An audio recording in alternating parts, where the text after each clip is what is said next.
As the U.S. aid to Ukraine hangs in limbo, the new army chief claims that the situation on the front lines is becoming extremely difficult. On his first visit to the front lines in eastern Ukraine after becoming Ukraine's new commander-in-chief, he said Russian forces have a numerical advantage in terms of personnel. Meanwhile, U.S. President Joe Biden is urging Congress to pass his long-stalled funding request to support Ukraine against Russia. Jeffries. Calvert. Supporting this bill is standing up to Putin. Opposing it is playing into Putin's hands. As I've said before, the stakes in this fight extend far beyond Ukraine. If we don't stop Putin's appetite for power and control in Ukraine, he won't limit himself just to Ukraine. And the cost for America and our allies and partners are going to rise. The U.S. support has been critical to Ukraine, but Kyiv is now facing a shortage of critical munitions and may run out of artillery shells. Meanwhile, Russia launched several missile attacks on the Ukrainian town of Donetsk in the Donetsk region. According to Ukrainian officials, 3 people were killed in Selidov, including a child. Dozens of others were injured. According to Donetsk governor, a wing of the town's hospital was also damaged. At least 100 patients were evacuated to nearby hospitals. Officials say another strike destroyed several apartments in a 5-story residential building. While both Russia and Ukraine have denied striking civilian infrastructures, most of the victims have been civilians. Elsewhere, Ukraine has claimed it destroyed a Russian landing warship off the coast of Crimea. The operation was reportedly conducted by naval drones. Ukraine's GUR military intelligence agency said the warship was carrying goods when it sank. Cesar Kunikov is a large landing ship on the Russian Navy.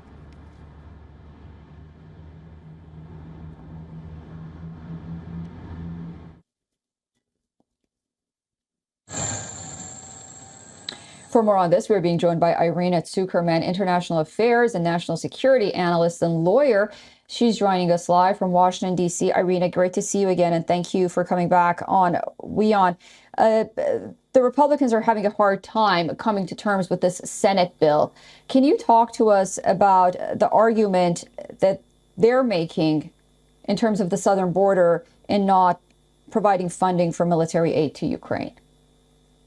Well, quite frankly, at this point, their argument is really obstructionism for one simple reason.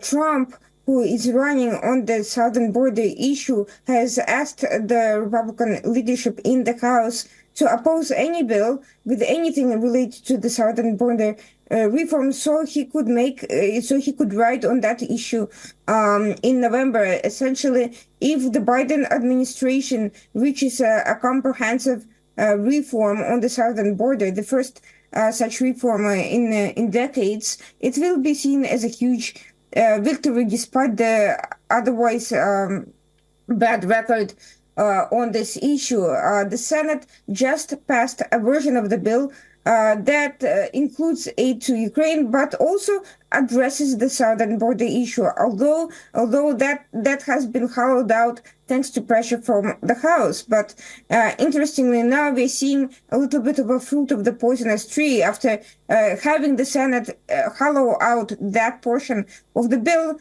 The House is now Republicans are now arguing that they can't support the bill because it does not include sufficient provisions for southern border security. But you really can't have it both ways. Either they should have supported the initial version of the bill, which has been the toughest such measure in years, and certainly the toughest that the Biden administration would agree to, or you can't claim that that's the reason you're not supporting it. And now the versions of the separate bills that the House is planning to pass is not likely to be supported in the Senate. So we are at an impasse once again.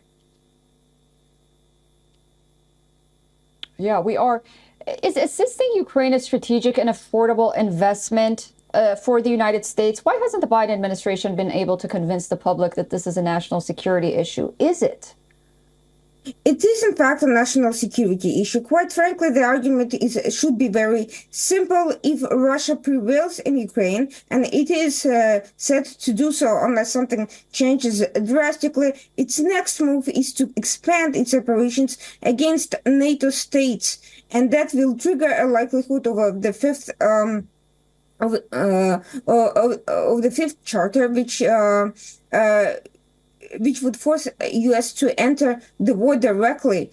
Right now, it is not costing U.S. anything other than old provisions it has been donating to Ukraine and replenishing its own arsenals with new weapons, which have, quite frankly, have been depleted over the years. U.S. Has claimed that it needs to be in better shape, prepared for a confrontation with China, but it cannot do so if it's not replacing outdated weapons. And there's been a lot of criticism about it. So that argument should have been made from the beginning, but it is not an excuse for congressional leadership to hide behind Biden's administration's poor communications or, confused agendas. The leadership in both Senate and House should understand why it is a priority issue and why allowing Ukraine to fall to Russia will be a tremendous win for Kremlin, and it will be a blow to U.S. national security interests, not only in Europe, but also directly in the United States. Russia has been engaged in operations, cyber operations against U.S. targets, along with China and a number of other actors. It has been expanding its asymmetrical warfare and has been investing heavily into political lobbying and active measures. So it remains a significant threat directly to the U.S. Irina Tsukerman, thank you so much for joining us this morning on WION and for your thorough analysis. Of course, this is a story we'll be watching very closely, and we'll see what happens with this impasse on Capitol Hill. Thank you so much. For all the latest news, download the WION app and subscribe to our YouTube channel.